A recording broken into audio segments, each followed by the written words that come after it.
Cacing tanah sering dianggap menjijikan bagi sebagian orang. Namun siapa sangka hewan mungil ini justru mendatangkan cuan hingga puluhan juta rupiah per bulan. Dan dalam segmen Sehari Menjadi kali ini saya akan mengajak Anda menyelami lika-liku pembudidaya cacing tanah. Mulai dari pembesaran, menyortir hingga mengolahnya menjadi cacing kering siap jual.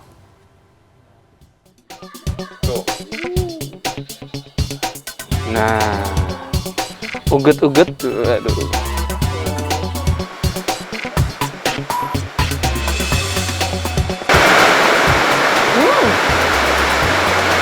Kayak keripik udang.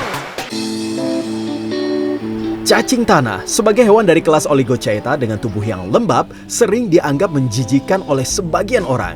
Tapi siapa sangka hewan yang satu ini bisa dibudidayakan dan menjadi peluang usaha yang menjanjikan hingga mencapai omset fantastis puluhan juta rupiah per bulan.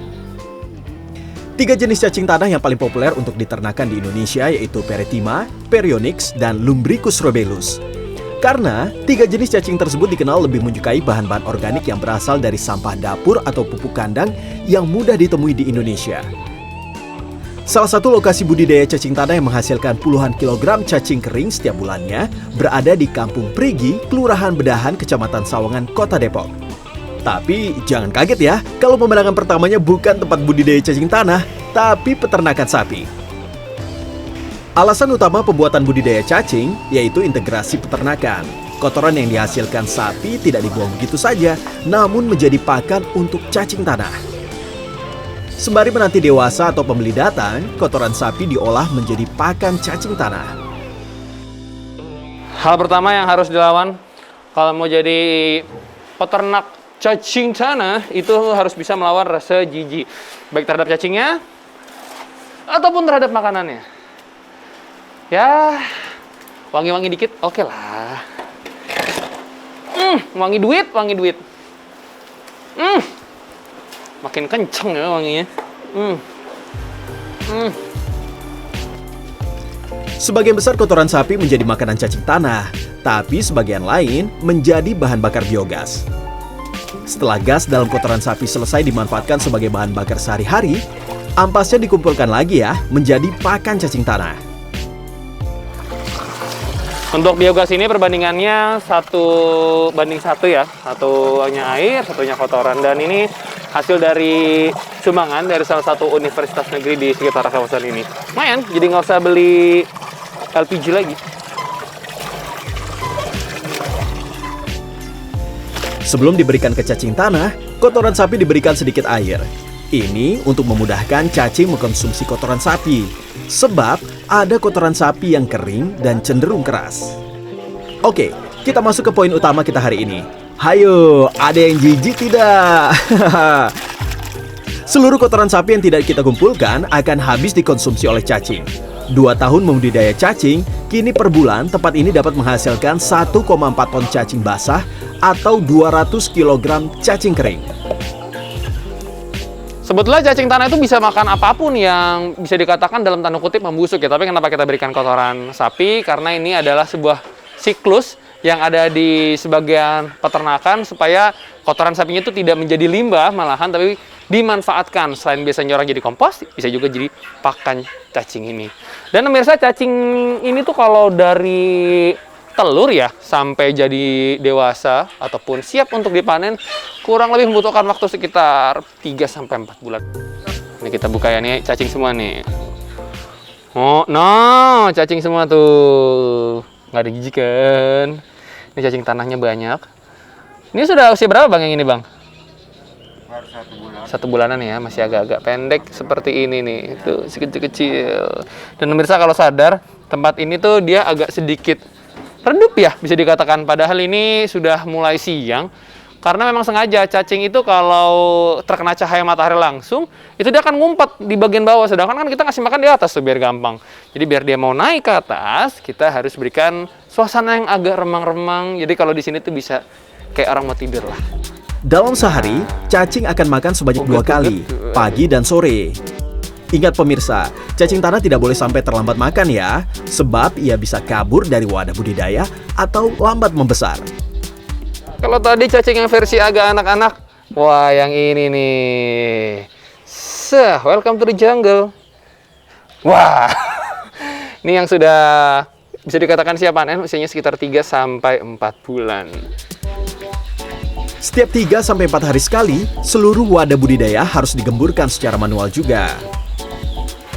Cara untuk menyuburkan tanah yaitu dengan cara digemburkan seperti ini. Dan ini tuh untuk membuat tanahnya nggak jadi padat. Jadi kalau udah sekian lama nih tanahnya didiemin kan, nah itu dia bakal jadi padat tuh. Nah si cacing kan nanti bakal dalam tanda kutip lebih sulit untuk bergerak. Jadi kita gemburkan seperti ini. Nah nanti dia lebih cepat besar. Makanan yang kita sudah carikan juga lebih mudah masuk. Ujung-ujungnya panen akan semakin banyak. Ingat, harus berani melawan jijik ya, karena di setiap yang kita ambil pasti ada cacing. For your info, tubuh si panjang ini dilindungi oleh kutikula atau kulit bagian luar. Dan cacing juga tidak memiliki kaki dan tidak memiliki mata. Jadi untuk tahu di mana ada makanan, mereka menggunakan indera penciumannya. Nih tuh. Dan nyodoknya tuh harus kayak gini ya, tangannya masuk. Supaya dia kalau kita kayak giniin, dia tuh nggak akan keputus malah atau mati. So kalau kita syarok kayak gini-gini kan takutnya ntar kena cacingnya terus dia malah mati kan, karena tangan terus jadi putus. Paling aman kayak gini, pelan-pelan aja dari bawah. Kita gemburkan. Lokasi yang minim cahaya matahari langsung, tepat waktu dalam memberi makan, dan tanah yang selalu digemburkan menjadi kunci utama budidaya cacing tanah. Ingat, harus konsisten ya selama 4 bulan seperti ini.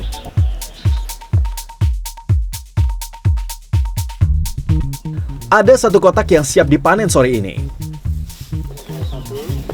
Pemirsa, ini cara panennya tuh unik banget.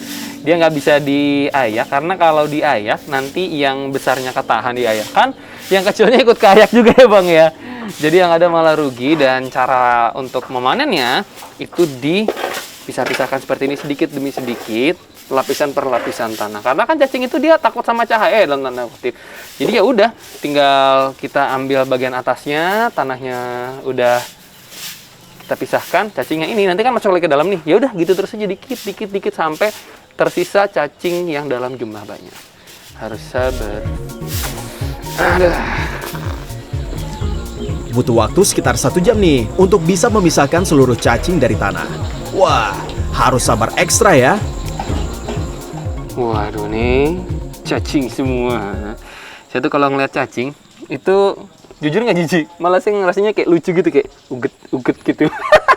Terus kalau kita tarik seperti ini, wah ini kayak bihun atau kayak mie instan ini. Ini udah mulai agak bersih, tapi belum betul-betul bersih. Jadi kita akan cuci dulu si cacing-cacing ini, kemudian akan kita rebus dan baru di oven sebelum kita jual.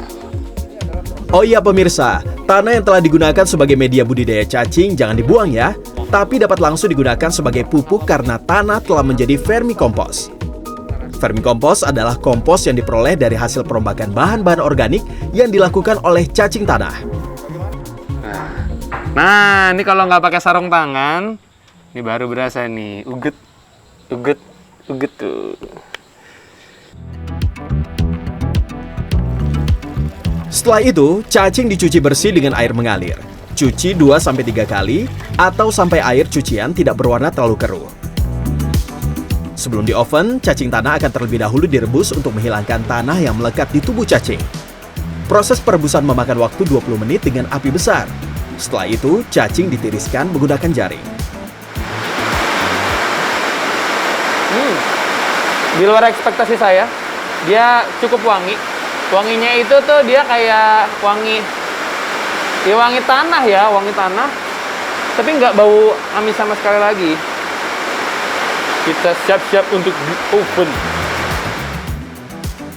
Salah satu tanda cacing telah terbebas dari lumpur adalah warnanya telah berubah dari merah pekat menjadi agak berwarna ungu. Setelah itu, cacing akan di oven selama 1 jam atau hingga kadar air menjadi 0. Sebetulnya cacing bisa saja langsung dijual dalam keadaan basah.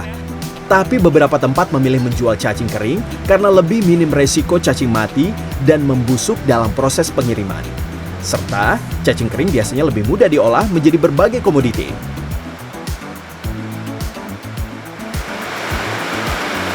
Waduh, agak panas ya. Ini memang baru dipakai. Ntar dulu nih yang punya kita. Nah ini yang sudah nih. Yang atas sudah bang ya? Udah. Yang atas sudah, dia kena api duluan, yang bawah belum terlalu, yang bawah dikit lagi. Nah, pakai ini biar nggak terlalu panas. Aduh, masih nembus. Panas. Halo. Oh, lumayan. Cacing tanah bisa diolah menjadi obat, kosmetik, sampai pakan ternak. Kalau yang ini diolah menjadi pakan ternak ya. Ini yang sudah matang atau bisa dikatakan sudah selesai di oven. Dan ini ternyata banyak, tadi lebih penuh dibanding yang biasanya. Karena misalkan 1 kilogram cacing tanah yang kering, itu berarti yang direbus atau yang di oven itu harus 7 kilogram cacing tanah basah. Ini itu banyak sekali ya. Kandungan protein yang terdapat dalam tubuh cacing mencapai 76%. Protein yang sangat tinggi ini disertai juga dengan 13 macam asam amino serta enzim. Cobain ya, cobain.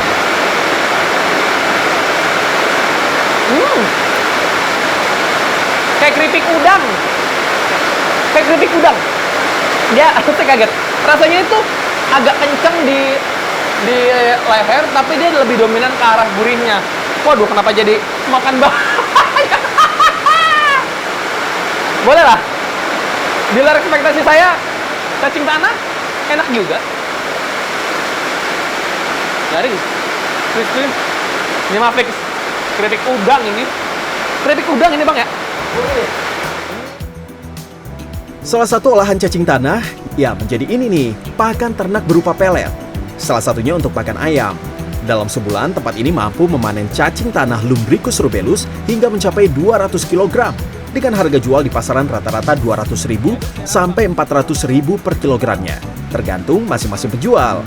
Atau kalau di rata-rata 50-an juta rupiah per bulan. Meski terdengar menggiurkan, tapi selalu ada resiko dalam sebuah bisnis, termasuk cacing tanah. Ini resikonya, kalau kita lupa nih misalnya, satu bagian tidak dikasih makan, kemungkinan cacing akan keluar dari tempat tersebut, akan mencari makan sendiri, kira-kira gitu. Yang paling penting tidak boleh telat kasih makan. Misalnya contoh, kita terlalu basah memberikan pakan, jadi cacing itu tidak nyaman di medianya, dia naik ke keluar dari tempatnya, dia kabur semualah kira-kira gitu. Nah, bagaimana? Ada yang tertarik untuk membudidayakan cacing tanah? Ingat, harus berani melawan rasa jijik ya, baik terhadap pakan cacing tanah atau cacing tanah itu sendiri. Dan jangan sampai terlambat memberi makan cacing tanah, nanti cacingnya malah kabur pemirsa. Rian Fernando, Dwi Agung, Depok, Jawa Barat.